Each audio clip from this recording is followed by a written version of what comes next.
மார்க்கெட்டில் இருக்கக்கூடிய ஒவ்வொரு முதலீட்டாளருக்கும் நிறைய சந்தேகங்கள் வரும். பர்சனல் ஃபைனான்ஸை பற்றி, மியூச்சுவல் ஃபண்ட்ஸை பற்றி, டெட் இன்வெஸ்டிங்கை பற்றி, கோல்டை பற்றி, சில்வரை பற்றி, பிஎம்எஸை பற்றி, இண்டெக்ஸை பற்றி, போர்ட்ஃபோலியோ எப்படி உருவாக்குவது அப்படிங்கிறத பற்றி, நாம் எப்படி ஒரு பெட்டர் இன்வெஸ்டர் ஆகிறதுன்றத பற்றி இப்படி பல கேள்விகள் உங்களுக்கு வரும். இந்த கேள்விகளுக்கு ஈஸியாக விடை கிடைப்பது இல்லை என்று பலர் நம்மிடம் சொல்கிறார்கள். உங்களுக்காகவே ஆஸ்க் M2W எனிதிங் அப்படின்னு ஒரு ஹெல்ப்லைன் ஆரம்பிச்சிருக்கோம். இந்த ஃபார்மை நீங்கள் ஃபில் பண்ணீங்கன்னா ஆட்டோமேட்டிக்காக உங்கள் கேள்விகளை நீங்கள் அந்த ஹெல்ப்லைன் மூலமாக எங்ககிட்ட நேரடியாக கேட்கலாம். நாங்கள் உங்களுக்கு பதில்களை கொடுப்போம்.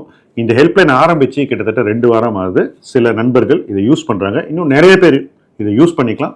மார்க்கெட்டை இறங்க இறங்க உங்களுடைய கான்ஃபிடென்ஸை நீங்கள் மெயின்டைன் பண்ணணும், வளர்க்க வேண்டும், முதலீடில் ஜெயிக்க வேண்டும். அதற்காக தான் இந்த ஹெல்ப்லைன். வாங்க ஹெல்ப்லைன் மூலமாக பேசலாம்.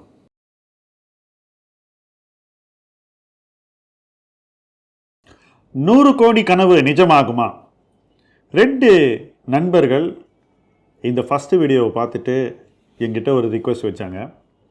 ஒருத்தர் என்ன சொன்னார்னா, இதுக்கும் மைல்ஸ்டோன் கொடுங்களேன் சார் அப்படின்னாரு. கமெண்ட் செக்ஷன்லேயே போட்டிருந்தார். இன்னொரு நண்பர் வேற ஒரு எம்பாரசிங்கான ஒரு கொஸ்டினை கேட்டார். நீங்கள் உங்களுடைய எக்ஸ்பீரியன்ஸில் நீங்கள் பண்ண விஷயங்களை சொல்லுங்களேன் சார் அப்படின்னாரு.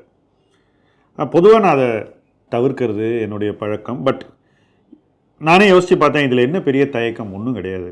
அது நடந்து ரொம்ப நாள் ஆகுது. இன்றைய காலகட்டத்துக்கு அதில் இருக்கக்கூடிய லேர்னிங்ஸ் பல பொருந்தும் அப்படின்றது எனக்கு தோணுச்சு. ஸோ அதை பற்றியும் இந்த வீடியோவில் பேச போகிறோம். First part, milestoning. என்னை பொறுத்த வரைக்கும் 0 to 1 crore தான் ஸ்டீப்பஸ்ட் கிளைம்ப். இதுதான் என்னுடைய அனுபவத்தில் வந்த பெரிய லேர்னிங். 1 கோடி அடையிறதுக்கு எத்தனையோ பாடுகள் படணும், விழக்கூடாது, அடிபட்டுக்க கூடாது. இதெல்லாம் ரொம்ப ரொம்ப அத்தியாவசியம். ஏன்னா நிறைய பேர் என்ன பண்ணுவாங்க, ரொம்ப வேகமாக 70 லட்சத்துக்கு போவாங்க, அங்கேருந்து நேராக 20 லட்சத்துக்கு வந்துடுவாங்க. சில நேரங்களில் நிறைய பேர் 50 லட்சத்துக்கு வேகமாக போயிட்டு அதுக்கப்புறம் அங்கே போய் இங்கே போய் பிளாட்ஃபார்மில் போய் ஆப்ஷன் ட்ரேடிங்கை கற்றுக்கிட்டு என்னெல்லாமோ பண்ணிவிட்டு மொத்த காசையும் அவுட் பண்ணிவிடுவாங்க. யோசிச்சு பாருங்கள், 50லேருந்து 70 லட்சம் வந்துச்சுன்னா அங்கேருந்து 1 கோடிங்கிறது எட்டக்கூடிய ஒரு இலக்கு தான். ஆனால் 1 கோடிக்கு போகிறதுக்கு போல 0க்கு போகிறவங்க நிறைய பேர். இது எல்லாமே தன்வினை தான், நமக்கு நாமே வச்சுக்கக்கூடிய ஆப்பு இல்லை சூனியம். ஸோ என்னோட எக்ஸ்பீரியன்ஸில் சிம்பிளான ஒரு விஷயம் தேவை இந்த ஃபஸ்ட்டு 1 crore ஜேர்னியில். அது என்னென்னா, வாரன் பஃபெட் சொன்ன 2 rule. 1, never lose money. 2, remember rule number 1. So உங்கள் எல்லா டெசிஷனையும் நீங்கள் அந்த ஃபில்டரில் போடுங்க. இதை பண்ணாக்கா எனக்கு நஷ்டம் வருமா அப்படின்னு ஒரு டெசிஷன்லையும் நீங்கள் கேள்வி கேட்டிங்கன்னாக்கா நஷ்டம் வரக்கூடிய டெசிஷன்லேருந்து நீங்கள் வெளியே போயிடுவீங்க. அதை நீங்கள் இம்ப்ளிமெண்ட்டே பண்ண மாட்டீங்க. அப்போ நஷ்டம் வரக்கூடிய எந்த ஒரு முடிவையும் நீங்கள் எடுக்க மாட்டீங்க. நஷ்டம் வரக்கூடிய முடிவை நீங்கள் எடுக்கலனாலே நீங்கள் எடுக்கிற முடிவுகள் தரக்கூடிய லாபம் உங்களை இலக்கை நோக்கி கொண்டு போயிடும். 2வது, இந்த 2 ரூல்ஸை நீங்கள் மறக்கக்கூடாது. 3வது ஒரு ரூலை நான் ஆட் பண்ணுறேன். அது என்னன்னா, ஓவர் வேல்யூட் ஸ்டாக்ஸில் நீங்கள் நீடிக்கக்கூடாது. 100, 150 PE எல்லாம் போச்சுனாக்கா ஏதோ ஒரு பாயிண்டில் நீங்கள் உங்கள் பணத்தை சேஃப்டிக்கு கொண்டு போகணும். ஏன் அப்படின்னு கேட்டிங்கன்னாக்கா, ஏதோ ஒரு காலகட்டத்தில் இந்த ஓவர் வேல்யூஷன் போயிடும், PE ரேஷியோ நார்மலைஸ் ஆகிடும். எப்பேற்பட்ட சிறந்த நிறுவனமானாலும், அது 90s இன்ஃபோசிஸாக இருக்கலாம், அதே போல் அதுக்கப்புறம் இன்ஃப்ரா கம்பெனிஸாக இருக்கலாம், FMCGயாக இருக்கலாம், எந்த கம்பெனியாக இருந்தாலும் எக்ஸசிவ் PEங்கிறது ஏதோ ஒரு காலகட்டத்தில் இறங்கிடும். ஸோ கம்பெனி நல்லா பண்ணால் கூட அதன் பயன்கள் உங்களுக்கு கிடைக்காம போகிறதுக்கு முக்கிய காரணம், நியாயப்படுத்த முடியாத ஒரு மதிப்பீட்டில் ஒரு நிறுவனம் இருக்கும்போது அதுலேருந்து நீங்கள் பணத்தை எடுக்கலைங்கிறது தான். வேற நீங்கள் எடுத்துட்டீங்கன்னா அந்த பணத்தை எடுத்து நீங்கள் சேஃப்டியில் வச்சுக்கிட்டு நாளைக்கு அதே தரமுள்ள ஒரு பங்கை உங்களுக்கு சாதகமான ஒரு விலையில் வாங்க முடியும். இதை ஒரு மார்க்கெட் சைக்கிளையும் நம்ம பண்ணாக்கா நிச்சயமாக நமக்கு அடுத்த இலக்கு வந்துடும். என்னால் எப்படி 1 crore அடுத்த இலக்கை நோக்கி போக முடிஞ்சது அப்படின்னாக்கா இந்த ஒரு சிம்பிள் பிரின்சிபலை நான் ஃபாலோ பண்ணதுனால தான்.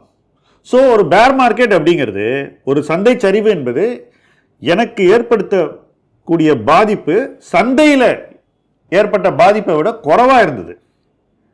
அப்போ எனக்கு என்னுடைய கான்ஃபிடென்ஸ் சேஃபாக ஒரு தக்க வைத்துக் கொள்ளக்கூடிய ஒரு அளவில் இருந்தது என்னுடைய நம்பிக்கை. அந்த நம்பிக்கை என்னை அடுத்தது என்ன செய்யலான்னு தேட உதவியது.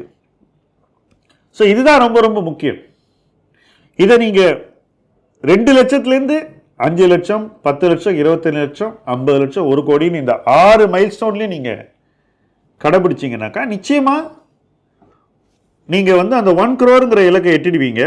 முக்கியமான இன்னொரு விஷயம் என்னென்னா 1 crore நீங்கள் ஸ்லிப் ஆக மாட்டீங்க. இதை தான் நான் மைல்ஸ்டோன்ஸ் டுவெல்த்தில் என்னுடைய அனுபவத்தில் நான் சரியாக செஞ்ச விஷயங்கள், அவ்வளவு எனக்கு திருப்தி இல்லாமல் செய்த விஷயங்கள், என்னுடைய தவறுகள், இது எல்லாத்தையும் அதுக்குள்ளே இன்கார்பரேட் பண்ணி எப்படி அது இன்னொருத்தருக்கு பாதிப்பு வராத வகையில் நம்ம பண்ண முடியும்னு யோசிச்சுட்டு இருக்கோம். பல பேர் எங்கள்கிட்ட கேள்வி கேட்டுகிட்டே இருப்பாங்க, ஏன் சார் ஸ்மால் கேப் இல்லை அப்படின்னு. நான் ஒன்றும் ஸ்மால் கேப் எதிரி இல்லை, ஸ்மால் கேப்லேயே வளர்ந்தவன். ஆனால் இன்னைக்கு இருக்கக்கூடிய சூழ்நிலையில் அதிலிருந்து அதிக ஆதாயம் கிடைக்காது, விழுந்தால் அதில் அதிகம் விழுமோ, இந்த 2 விஷயம் எனக்கு தெரியும். அதனால் இன்னைக்கு ஒருவேளை மார்க்கெட் சரிந்துச்சுன்னா 25,000 நிஃப்டி கீழே வந்ததுன்னா, ஒருவேளை 22,500 20,000 வந்துச்சுன்னா, அப்போ நம்ம கிளைண்ட்ஸினுடைய போர்ட்ஃபோலியோ எந்த அளவுக்கு குறையாமல் இருக்கணும், எந்த அளவுக்கு அவங்களுடைய போர்ட்ஃபோலியோவில் சேஃப்டி இருக்கணும், எந்த அளவுக்கு அவங்களுக்கு தைரியம் உருவாக்க முடியும் அப்படிங்கிறது ரொம்ப ரொம்ப கிரிட்டிக்கல். சப்போஸ் நான் ஸ்மால் கேப்பை வச்சு நிஃப்டி 10% இறங்கி ஸ்மால் கேப் 20% இறங்கினாக்கா இந்த ஜேர்னிலேயே நிறைய பேருக்கு சந்தேகம் வந்துடும். நம்ம இருக்கணுமா இல்லை இந்த ஜேர்னிலேருந்து வெளியே போயிடணுமா, வண்டியிலேருந்து இறங்கிடலாமான்னு பயம் வர அளவுக்கு நம்ம வண்டியை ஓட்டக்கூடாது இல்லையா? அதுதான் ரிஸ்க் மேனேஜ்மெண்ட். அதைத்தான் நம்ம மைண்டில் வச்சுக்கிட்டு இந்த மாதிரி டெசிஷன்ஸ் எடுக்கிறோம். இந்த மாதிரி டெசிஷனை தனியாக தானே இன்வெஸ்ட் பண்ணக்கூடிய இன்வெஸ்டரும் எடுக்கணும். அதுதான் என்னுடைய முக்கியமான ஒரு மார்க்கர் இந்த இடத்துல. அதை நீங்கள் மைண்டில் ஏற்றிக்கிங்க. ஸோ இந்த 1 கோடி வரும்போது வரக்கூடிய ஸ்லிப் அப்ஸ் தவிர்த்து எப்பெல்லாம் நம்ம விழுறோமோ அதிலிருந்து மீண்டு எழுவதற்கான நம்பிக்கையோடு பயணித்து அந்த 6 மைல்ஸ்டோனையும் கடந்து நம்ம 1 கோடிக்கு வந்தாக்கா 1 crore வரக்கூடிய பாதிப்பை நம்ம எப்படி மினிமைஸ் பண்ணணும்னு ஓரளவுக்கு புரிஞ்சு வச்சிருப்போம். இந்த ஜேர்னியில் இருக்கக்கூடிய அத்தனை பேருக்கும் இது புரியும் என்று நான் முழுவதும் நம்புகிறேன். அனுபவ ரீதியாக நீங்கள் புரிந்து கொள்வீர்கள்.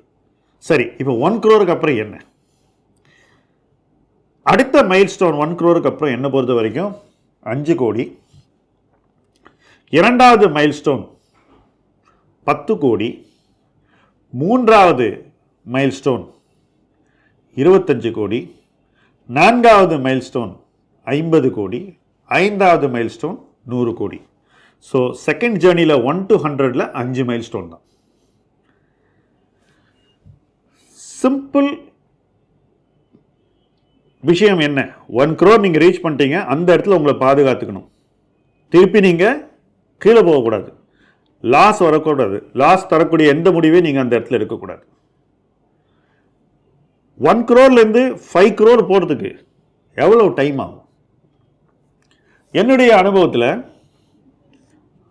1 crore 5 crore போகிறதுக்கு அந்த காலகட்டத்தில் கிட்டத்தட்ட 5 வருஷம் ஆச்சு. அதுக்கு அடுத்தபடியாக 5 crore 10 crore போகிறதுக்கு 3 வருஷம் தான் ஆச்சு. ஸோ 0ல் ஆரம்பித்து 1 crore 8 years ஆச்சு. 1 crore 10 crore 8 years ஆகுது.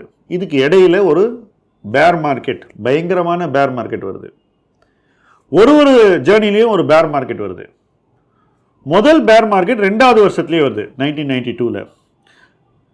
2வது பேர் மார்க்கெட்டும் 1 crore ரீச் பண்ணதுக்கப்புறம் 2வது வருஷத்தில் வருது 2000ல். ஸோ ஒரு இலக்கு நமக்கு வந்துருச்சுன்னா அங்கேருந்து 2 வருஷத்தில் ஏதோ ஒன்று நம்மளை உலுக்கி எடுத்துருது.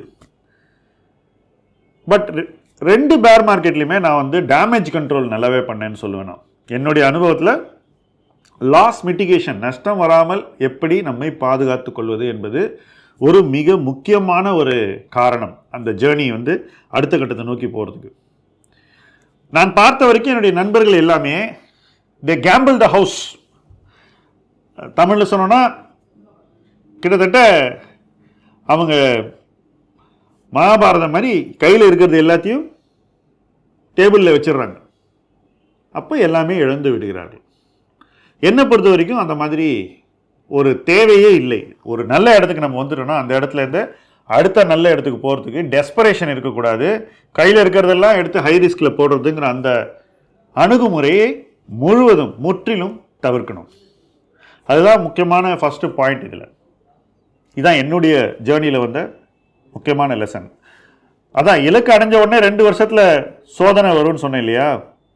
அந்த சோதனையை நீங்கள் வந்து கையாளக்கூடிய விதம் வந்து ரொம்ப மெச்சூராக இருக்கணும். நிறைய உழைப்பு இருக்க வேண்டும். இந்த போர்ட்ஃபோலியோவை நான் இந்த மார்க்கெட்டில் இந்த சரிவுக்கு நடுவில் எப்படி பெட்டர் ஆகிறதுன்னு யோசிக்கணும். அப்போ நம்மளுடைய பல புல் மார்க்கெட் டெசிஷன்ஸ் வந்து நமக்கே பிடிக்காமல் இருக்கும். அதிலிருந்து நம்ம வெளியேறுவோம். வெளியேறிட்டு அந்த பணத்தை எடுத்துட்டு எங்கே பெஸ்ட்டு இடமோ அந்த இடத்துல தான் போடுவோம். அதுதான் அந்த 2 வருஷ காலம் நமக்கு கற்றுக் கொடுக்கக்கூடிய பாடம்.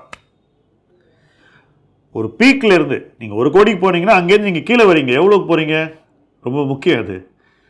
அந்த காலகட்டத்தில் நாங்களாம் ரொம்பவே கீழே போனோம். பட் இப்போல்லாம் மேபி ஒரு 60, 65 அந்த அளவுக்கு உங்களுக்கு ஒரு ட்ராடவுன் வரும். உங்கள் போர்ட்ஃபோலியோ மதிப்பு குறையும். பட் அந்த 65 லட்சம் இருக்கக்கூடிய போர்ட்ஃபோலியோவை நீங்கள் எப்படி ஸ்ட்ரெங்தன் பண்ணுறீங்க, எப்படி அதுக்கு இன்னும் புத்துயிர் கொடுக்குறீங்க, எப்படி அதுக்கு அதிக கேபிட்டல் கொடுக்குறீங்கன்றது தான் கேம். இது ஒரு மார்க்கெட் சைக்கிளையும் நம்மளை பக்குவப்படுத்திக்கிட்டே வரணும். நான் அந்த மார்க்கெட்லேயே இதை பண்ணேன்னு பழைய விஷயத்தை பேசிக்கூடாது. அப்பா காலத்தில் தாத்தா காலத்தில் பண்ண இன்வெஸ்டிங்லாம் பேசக்கூடாது. நிகழ்காலத்தில் என்ன பண்ணணுமோ அதை பற்றி யோசிக்கணும். ஹிஸ்ட்ரி எதுக்குன்னா நமக்கு சில பிஹேவியரல் பாடங்களை சொல்லிக் கொடுக்க தான். டெசிஷன் மேக்கிங்க்கு ஹிஸ்ட்ரி அந்த அளவுக்கு உதவாது. ஏன்னா மார்க்கெட் கான்டெக்ஸ்ட் வேறு. இப்போ இன்னைக்கு நான் பணத்தை போடணுன்னா 1992 என்ன பண்ணேன், 2000 என்ன பண்ணேன்றது உதவாது. தவறுகளை தவிர்ப்பதுக்கு மட்டும்தான் அது உதவும். அது பிஹேவியரலாக ஓரளவுக்கு உதவும், டெசிஷன் மேக்கிங்க்கு உதவாது. இதை நீங்கள் செகண்ட் பாயிண்ட்டாக ரொம்ப கிளியராக புரிஞ்சுக்கணும். சரி, 1 கோடிக்கு வந்துட்டீங்க. 1 கோடியிலேருந்து 5 கோடிக்கு போகணும். பெரிய ஜம்ப். ஃபஸ்ட்டு உங்கள் பணம் ஒரு வாட்டி டபுள் ஆனால் அப்புறம் இன்னொரு வாட்டி டபுள் ஆனோம். சில காலகட்டங்களில் ரொம்ப ஃபாஸ்ட்டாக நடக்கும். 4-5 ஆண்டுகள்லேயே இந்த 5 மடங்கு 10 மடங்கள்லாம் நடக்கும். நிறைய பேருக்கு இந்த காலகட்டத்தில் அது எஸ்எம்இயில் நடந்திருக்கு. எஸ்எம்இயை பற்றி எனக்கு வேற ஒரு கருத்து இருக்குது. பட் வெற்றி என்பது பல பேருக்கு வந்திருக்கிறது என்பதை நாம் நிச்சயமாக மதித்து ஏற்றுக்கொள்ள வேண்டும். நான் அதை மதிக்கிறேன். ஆனால் அந்த வெற்றியை நீங்கள் இன்னைக்கு தக்க வச்சுக்காம அந்த காசை திரும்ப திரும்ப எடுத்து கண்ட குப்பையிலெல்லாம் ரொட்டேட் பண்ணிங்கன்னாக்கா நிச்சயமாக அந்த பணத்தை நீங்கள் இழந்து விடுவீர்கள். அதை உறுதியாக நான் சொல்லுவேன். ஏன்னா நம்ம எப்படி பணத்தை ஏர்ன் பண்ணுறோங்கிறது ரொம்ப ரொம்ப கிரிட்டிக்கல். ஒரு ஸ்டாக்கை மேனிப்புலேட் பண்ணுறாங்க, மேனிப்புலேட் பண்ணி தூக்குறாங்க. அந்த காரணத்துக்காக நீங்கள் வந்து பணத்தை ஏர்ன் பண்ணியிருக்கீங்கன்னா அதை விற்றாதான் அது உங்களுக்கு பணம், இல்லைன்னா அது காணல் நீர். ஸோ விற்று அந்த பணத்தை நீங்கள் வெளியே எடுத்துகிட்டு போய் சேஃப்டி கொண்டு போனோம். மார்க்கெட் மேலே போனதுக்கப்புறம் நீங்கள் கதை சொல்லி மாதிரி நீங்கள் மற்றவங்களுக்கு அதை பரிந்துரை செய்கிறதும், மற்றவங்களை அதை வாங்க வைக்கிறதும், மற்றவங்களை அதில் மாட்ட வைக்கிறதும், இதெல்லாம் வந்து ஃபைனலாக உங்களை அழிச்சிடும். ஸோ அந்த இடத்துக்கே போகக்கூடாது. இன்ஃபேக்ட் என்னுடைய அனுபவத்தில் சொந்தமாக வெற்றியை தந்த பங்குகளை நம்ம கையில் அந்த பங்கு இருக்கும்போது, நம்ம கையிருப்பில் நம்ம போர்ட்ஃபோலியோவில் இருக்கும்போது அதை பற்றி வெளியே பேசுவதை நான் முழுவதும் தவிர்ப்பதற்கு முக்கியமான காரணம் நம்ம பேசுறதுனால யாருக்கும் பாதிப்பு வரக்கூடாதுன்னு தான். இது நிறைய பேருக்கு புரிய மாட்டேங்குது. ஏதோ நம்மகிட்ட இருக்கிற விஷயத்தை அவங்களுக்கு சொல்லக்கூடாதுன்னு நினைக்கிறவங்களாம் நினைக்கிறாங்க. கிடையவே கிடையாது.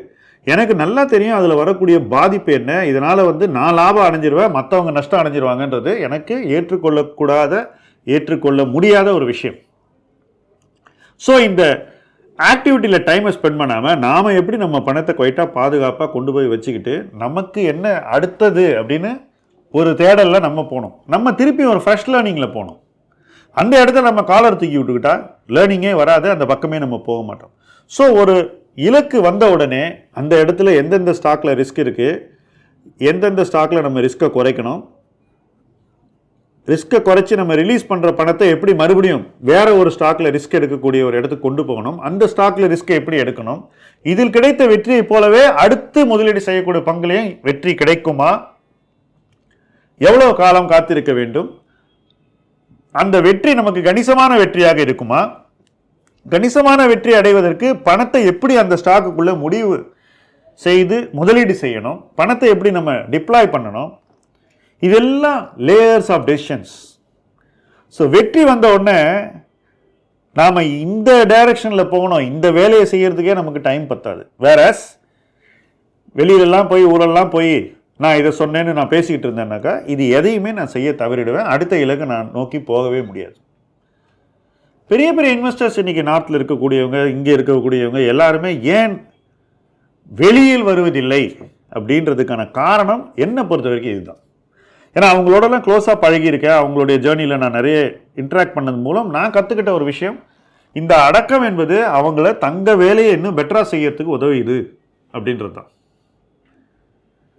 ஸோ இதை புரிஞ்சிக்காம தான் இன்றைய ஃபின்ஃப்ளூயன்சர் உலகம் குரங்கு மாதிரி மரத்தின் ஒவ்வொரு கிளைக்கும் தாவிக்கிட்டு கூத்தடிச்சுக்கிட்டு பெருமை பேசிக்கிட்டு இருக்குது.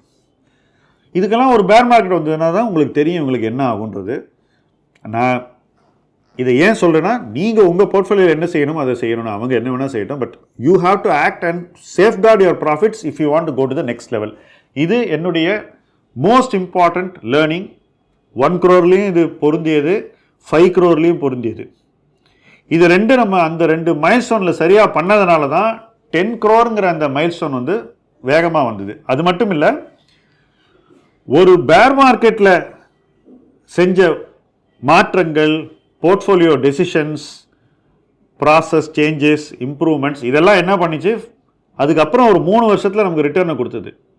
ஃபஸ்ட்டு இலக்கான 5 crore நம்ம ரீச் பண்ண முடிஞ்சது. அங்கேருந்து அடுத்த இலக்கான 10 crore ரீச் பண்ணுறதுக்கான ஒரு பாதையும் அந்த 3 ஆண்டுகளை நம்ம போட்டுட்டோம். முடிவுகளை அதிகம் மாற்றாமலேயே நம்மளால் அடுத்த 3 வருஷத்துலேயே மறுபடியும் இன்னொரு டபுளை பண்ண முடியுது. ஸோ ஃபஸ்ட்டு ஒரு பேர் மார்க்கெட், அதுக்கப்புறம் ஒரு 3 year புல் மார்க்கெட், அதுக்கப்புறம் இன்னொரு 3 year புல் மார்க்கெட். இதுதான் என்னுடைய journey from 1 crore to 10 crores. இது ஒரு சைக்கிள்லையும் வரும், அந்த டியூரேஷன் மாறலாம், ஆனால் இந்த மாதிரியான அனுபவம் மறுபடியும் வரும். ஸோ அந்த அனுபவம் வரும்போது நம்மளை எப்படி நம்ம டிசிப்ளின் பண்ணிக்கிறது, நம்மளை எப்படி நம்ம கண்ட்ரோல் பண்ணிக்கிறது. வெளியாளால் நம்மளை கண்ட்ரோல் பண்ண முடியாது, நாம தான் நம்மளை கண்ட்ரோல் பண்ணிக்கணும். வெற்றி என்பது நம்மளை கொஞ்சம் கூட மைண்டில் பாதிக்கவே கூடாது. ஏன் போர்ட்ஃபோலியோ இவ்வளோ போயிடுச்சு அப்படின்னு போய் எங்கேயாவது பெருமை பேசுகிறதும், பத்தியா நான் இந்த போர்ட்ஃபோலியோ விற்று இந்த பொருளை வாங்கிட்டேன்னு ஏதோ ஒரு பொருளை காட்டுறதும் அல்லது ஒரு சொத்தை காட்டுறது, இதெல்லாம் தவிர்க்கக்கூடிய விஷயங்கள். இதெல்லாம் absolute distraction. If you really want to think big, இந்த எந்த டிஸ்ட்ராக்ஷனும் உங்களை பாதிக்கக்கூடாது, இதில் நீங்கள் மாட்டக்கூடாது. அடுத்த பாயிண்ட், மற்றவங்க இப்படி உங்களை டிஸ்ட்ராக்ட் பண்ணவும் நீங்கள் அலோவ் பண்ணக்கூடாது. நீங்கள் உங்கள் ஜேர்னியில் போயிட்டுருக்கீங்க, நீங்கள் வேற ஒருத்தன் என்ன கார் வாங்கினா, எங்கே போய் வீடு கட்டினா, எப்படி உலகத்தில் சுற்றி வாழ்ந்து காட்டுறான், இதெல்லாம் உங்களை எந்த வகையிலையும் டிஸ்ட்ராக்ட் பண்ணக்கூடாது. நீங்கள் உங்களுடைய பாதையில் உங்களுடைய பயணத்தில் ஃபோக்கஸ்டாக இருக்கணும். அப்படிப்பட்ட ஒரு ஃபோக்கஸ்டான ஜேர்னி தான் 100 கோடி நோக்கிய முதலீட்டு பயணம். அந்த பயணத்தில் இணைந்து பயணிப்போம். முதலீட்டு களம் உங்கள் களம். நன்றி.